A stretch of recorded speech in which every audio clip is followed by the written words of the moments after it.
you have a lot of water here and you have a lot of energy. It evaporates. So these clouds that are basically holding a lot of water are going up, and as they go up to the upper atmosphere, what's going to happen in terms of temperature? It's going colder.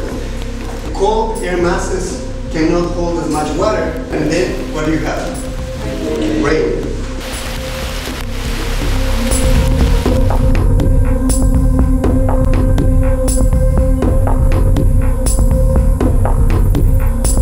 These are called buttress roots. Okay, and this is one of the interesting adaptations of these tropical trees. And it's basically putting this huge root in the opposite side.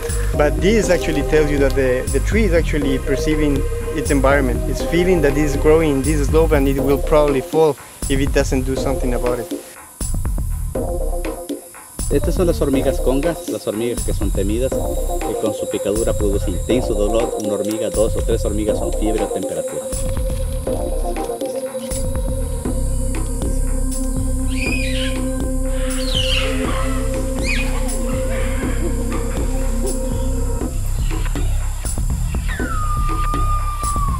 Only here in Zipatini can you see them like this, or hear them, because they're just not around anywhere else.